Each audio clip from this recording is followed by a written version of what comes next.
Hi hello welcome back to the channel Pathinaarukarandi Nei. உங்கள் வீட்டில் 4 bread சும்மா இருக்கா? அதை வேறு யாராவது எடுத்து சாப்பிட்றதுக்கு முன்னாடி நீங்களே எடுத்து ஏதாச்சும் பண்ணிடுங்க. அந்த மாதிரி மீதி வந்த பிரெட்டை தான் நம்ம இன்றைக்கி எடுத்து ஒரு பிரேக்ஃபாஸ்ட்டை பண்ண போகிறோம். ஸோ அதுக்கு நமக்கு இப்போ என்னெல்லாம் தேவை அப்படின்னா, ரொம்பலாம் ஒன்றும் தேவையில்லை. கொஞ்சம் உப்பு எடுத்துக்கோங்க. பெப்பர் தேவைன்னா எடுத்தால் போதும். கொஞ்சம் வெங்காயத்தை எடுத்துக்கோங்க. ஒரு வெங்காயம் கூட தேவையில்லை, ஒரு அரை வெங்காயம் போதும் எடுத்துக்கோங்க. அடுத்து கொரியாண்டர் லீவ்ஸ், அடுத்தது கொஞ்சம் பச்சை மிளகா, அப்புறம் 2 முட்டை எடுத்துக்கோங்க. அதில் ஒரு முட்டையை இப்போ தட்டி போட்டு அதில் ஊற்றுங்க.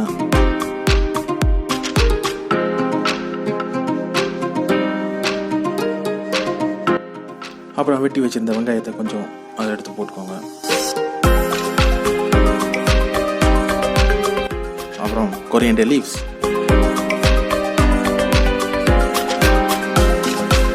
அப்புறம் கொஞ்சம் பச்சை மிளகாய்,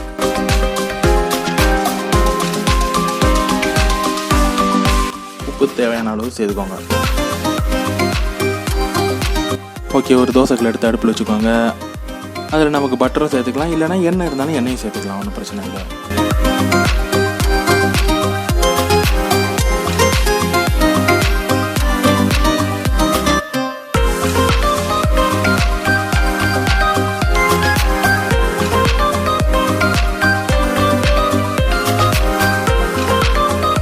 பட்டர் நல்லா தடவி விட்டுட்டு 2 பிரெட் எடுத்து இதில் கமுத்தி வைங்க.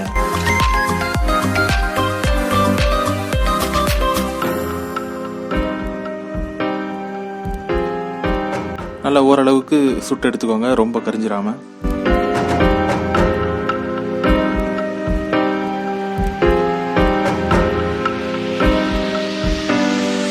ஓகே, சுட்ட பிரெட்டை இதில் தனியாக எடுத்து ஒதுக்கி வச்சுருங்க.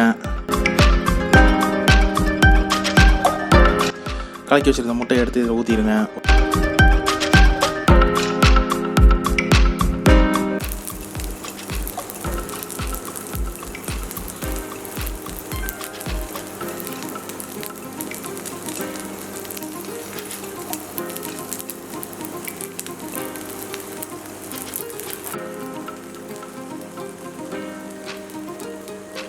அப்படியே ஒரு ஆஃப் ஆயிலையும் எடுத்து போட்டுக்கோங்க.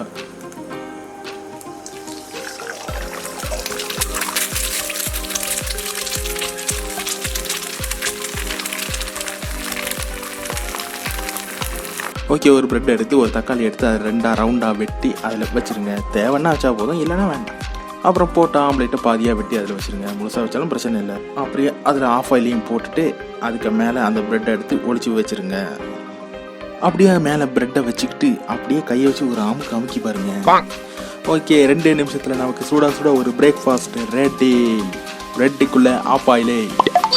இதே மாதிரி டெய்லி ஒவ்வொரு டிஷ்ஷை நம்ம பார்க்க போகிறோம். அதுக்கு நீங்கள் என்ன பண்ணணும்?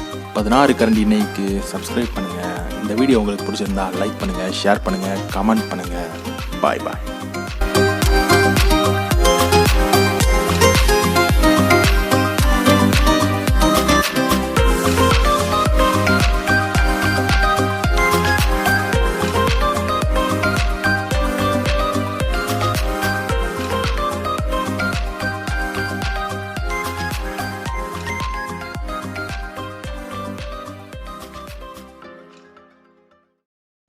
ஒரு 16 கரண்டி நெய் எடுத்து, சரிங்க, அதுல 6 கரண்டி நெய்ய உள் சைடு அப்படியே லேசா விளாவி விட்டு